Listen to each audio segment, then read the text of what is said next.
A few days ago, the community was talking about how to respond to what's going on in the country in general these days, because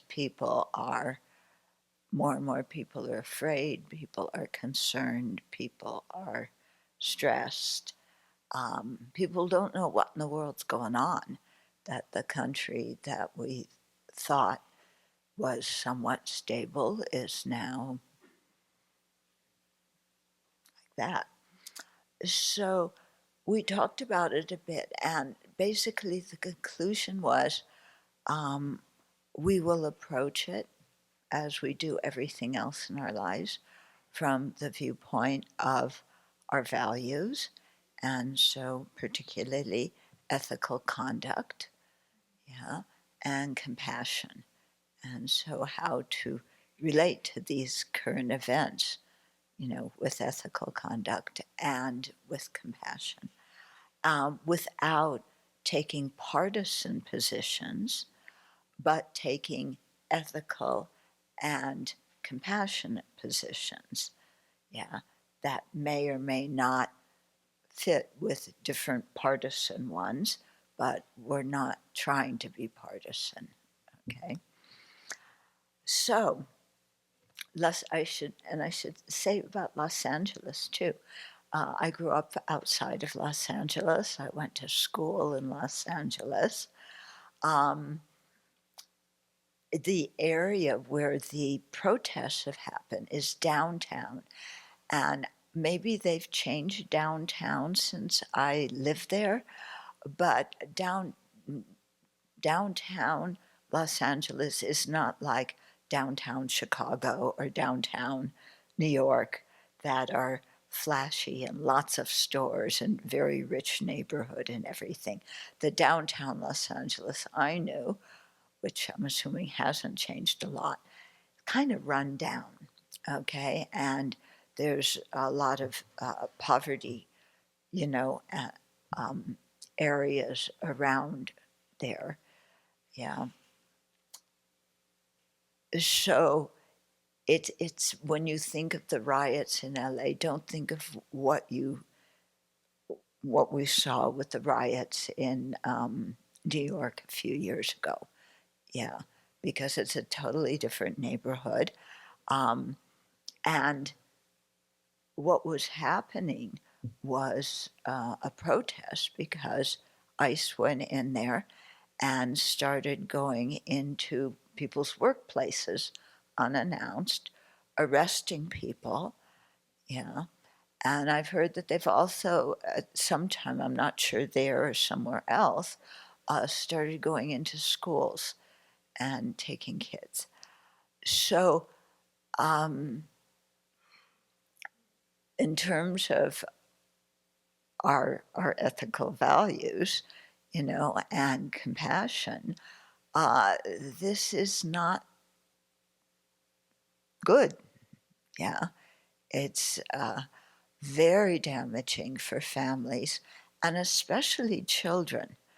Yeah, I know when I was a kid, I before I went to school every day, I would always say, "Are you going to my parents? Are you going to be home when I get home?" Or to my dad because he got home later. What time are you going to be home? And uh, and that was kind of a very secure thing for me, all growing up during grammar school. Yeah. Um, and so I can imagine what it's like for kids. And mom got arrested, dad got arrested, um, for couples trying to hold their families together and make enough money to feed their kids. This is really traumatic and very cruel. And I think it has a long lasting impact on children's minds that is quite harmful. Yeah. So we want to discourage that. Yeah.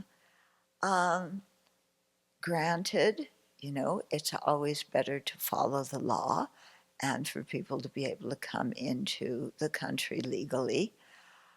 But I remember years and years of Congress talking about revising the immigration laws, and they've never been revised. Yeah, because uh, there were, for many, many years, people from more impoverished countries seeking a better future that came into the country. Yeah, I know that's how my family got here. Yeah, at the beginning of the previous century. And I imagine almost everybody here, unless you have some Native American blood, your family came in that way too at various times in American history. Yeah. And so if we can think back about what our own families went through to get here, yeah, and then see that the present people who are coming legally or illegally, they're seeking the same things that our families did. And, the Congress really needs to revise the laws and make a way for people to be able to come here um, to do temporary work.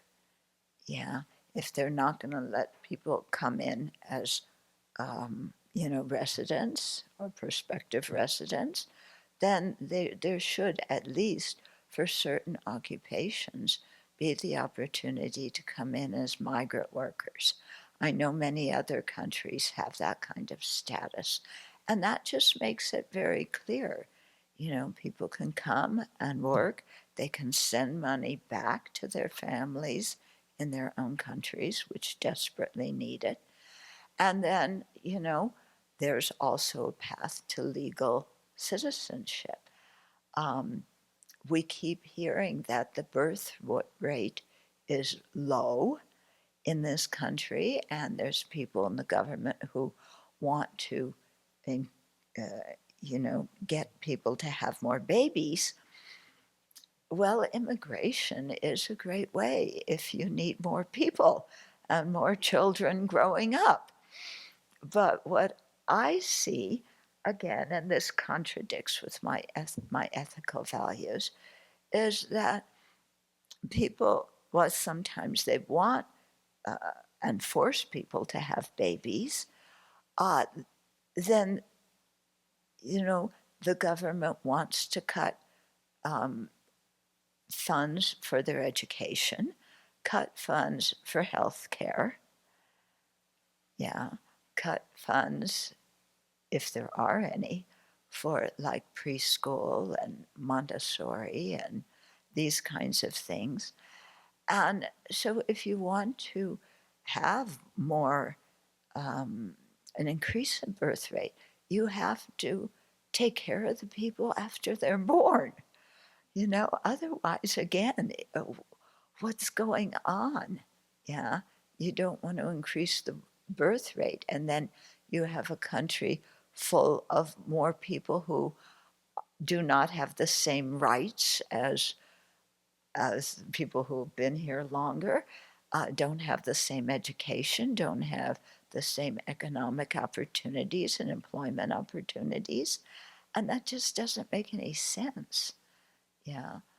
So I think it maybe has to do with racism in this country, which again is something that contradicts my own ethical values.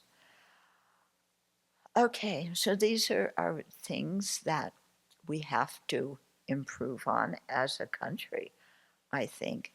Um, America's always prided itself, yeah, on uh, being a moral beacon. We have some work to do, yeah.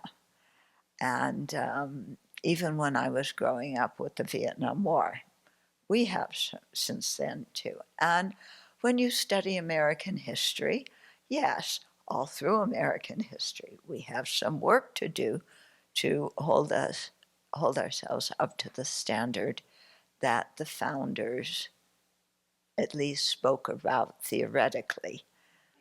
although the way they implemented it was not across the board. Okay, so how does this relate to protesting? Well, one of our values as Americans that's written into the Constitution is freedom of speech, and especially that one way that is exhibited is through protesting when you disagree with what the government is doing. Yeah, but protest, according to the ethical values I espouse, must be nonviolent. Okay, otherwise, uh, the other side is angry. You get angry, then everybody has angry minds, and we don't create a happy society, and we don't create good karma when our minds are filled with anger and negativity like that. Okay,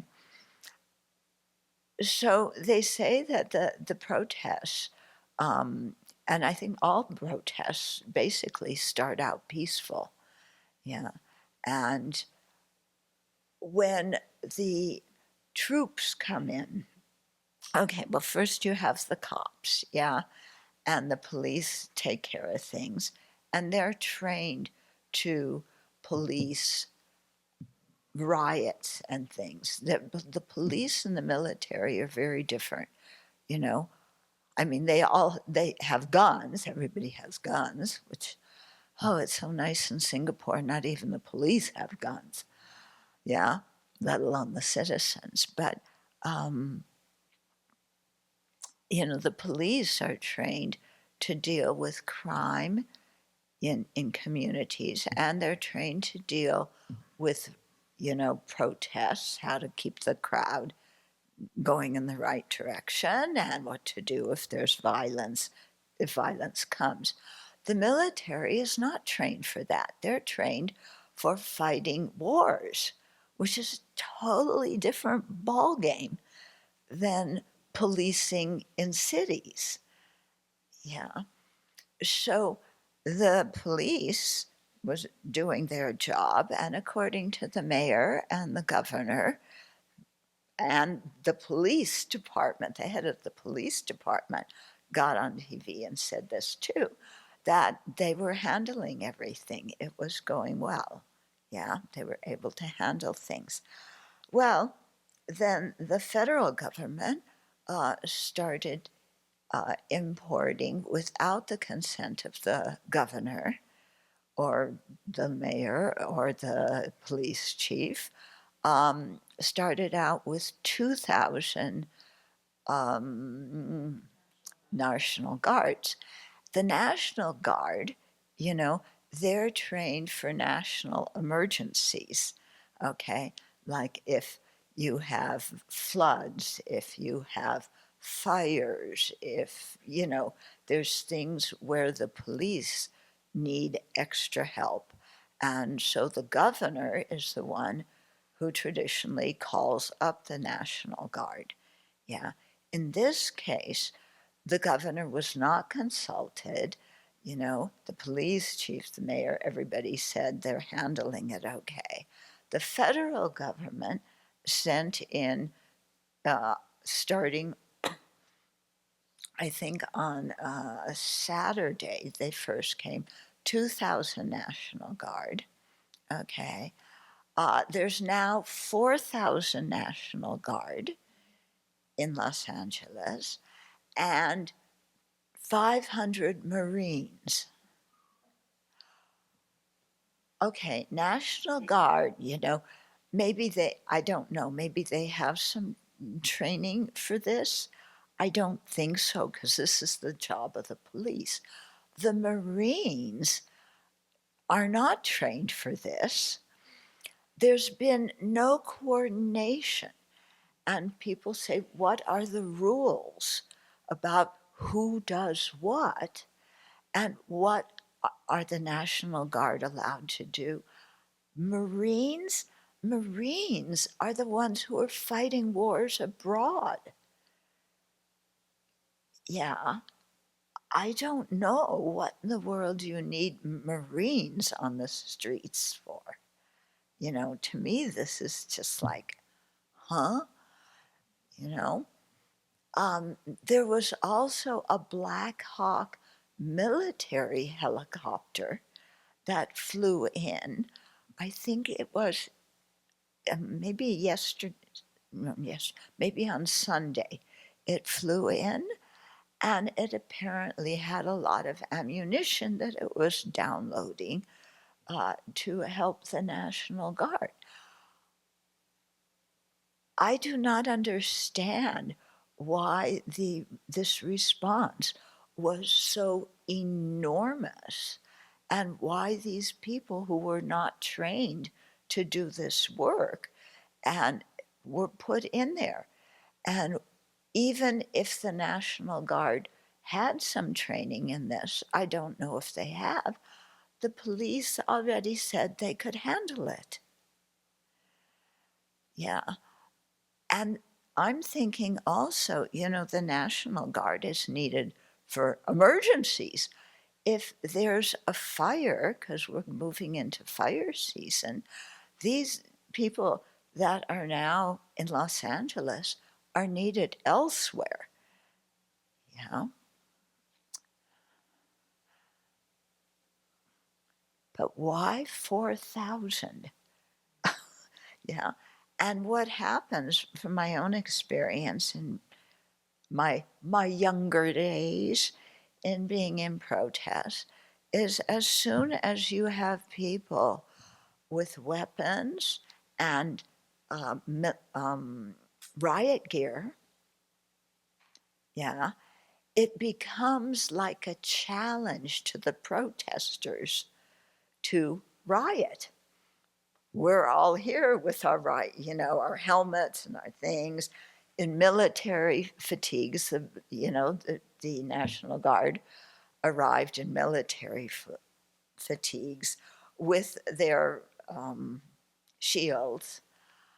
Just people seeing this, ordinary people seeing this, it inflames them, especially when it's in your city and you're trying to have a peaceful protest. You know, Granted, there may be one or two people who they call professional rioters. I don't know. Professional rioters probably don't make a lot of money. I cannot see being a professional rioter, because when you're a professional at something, you have to do it at least 8 hours a day to make a living, and sometimes you don't even get paid enough for that. So how are these professional rioters? I don't think that any of these people are making their living, by having studied rioting at school, gotten a degree, and now taken exams and have licenses to be professional rioters. I'm being sarcastic here, but come on. Yeah. So as soon as you have that degree of people in fatigues and shields with weapons, you're asking for it, aren't you? Yeah. So I wonder how those young men, and some of them are older, but many of them look young in the National Guards, how they're thinking about this, because they volunteered to serve their country, and the Marines volunteered to serve their country. And here they're going into this kind of situation without training. Okay, now somebody's going to say, but they also, the protesters went onto the 101 freeway. Well, yes, that freeway, there's a few freeways that go right through that area out to the San Fernando Valley, out to Orange County, out to San Bernardino County. That's an area where there's, in general, many highways. Yeah. So, you know, when the protesters heard that the National Guards, Marines were coming, more people came. I think some of them probably came not just to protest what ICE was doing, which was the original protest, taking family people out of their workplaces, yeah, and traumatizing kids, and you know, and also there was a detention center down there, which is why a lot of the protests started in front of the detention center. And some of the Congress people, one of the Maxine Waters, who's the congressperson from that area, tried to get in to the detention center, which she is legally allowed to do as a congresswoman, and they wouldn't let her in. Okay, so you have this kind of thing going on. People are getting stressed, they're getting uptight. You add fatigues, yeah, and now people are going to come out in protest of having not just the original reason, but they don't want the military, they don't want the National Guards on their streets. They don't want to walk down their streets and see soldiers, yeah, which I can't blame them. Yeah, I mean, it would freak me out if I went into Newport or Spokane and there's soldiers on the street, you know? So, there's the thing of inflaming situations, and there's a lot of speculation about why this was done, which I won't go into. That's not my role because I'm commenting on ethics and compassion. But I think that the people making these decisions, if they had a, a view of compassion, if they had more understanding about how human beings work and how crowds work, then they probably would not have brought the National Guards and then the Marines in. Yeah. And I think also what inflames the situation for ordinary people who probably never would go to a protest is they compare what's happening here with what happened on January 6th, where the destruction was 10 times worse than a few burning cars that's happened in Los Angeles. Yeah, where people were in the Capitol destroying different things in the building, threatening the lives of the Congress people, disrupting a legal proceeding. And there, the president did not call the National Guard. Yeah. And Venerable Chuni and I were watching that, everything, it was all on TV, January 6th. And we saw the National Guard, which was definitely needed then because the police were overpowered and outnumbered, and it was a crazy scene. The National Guard was all standing in the streets in order, but they had not been allowed to go in because whoever needed to give the permission for them to go in, the final permission, had not given it. And the mayor in that court, the mayor of DC wanted them, some of the legislature people, they were saying, where's the National Guard?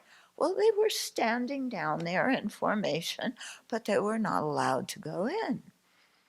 So people are contrasting that with what's happening now, where all these people are coming in without them actually being needed, and in that having the effect of inflaming the situation. Okay?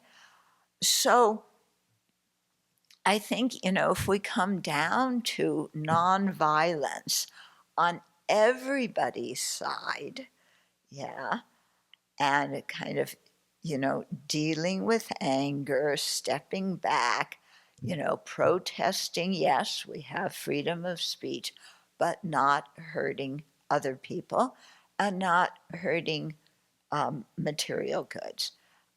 The cars that were burned were something I had never heard of before, Waymo, which are self-driving cars. Yeah, those were the ones that were burned. Um, yeah. And yes, the Highway 101 needs to be cleared because people have to go back and forth to work and go where they need to go. But why did they get on the highway to start with? Why did so many more people come to start with? Okay, so I think we need a big mind about, how can we handle situations like this in a peaceful, non-inflammatory way? And how can situations that started where you're dividing families and arresting people and deporting them without, what's it called? What? Due process. Thank you. Without due process, you know, that already is not legal in the country to do. Yeah. So, of course, that kind of thing is going to inflame people. So, let's come back to what we believe in, you know, being kind, being nonviolent, being compassionate, giving people a chance, trying to communicate well instead of just communicating, being reactive. Yeah.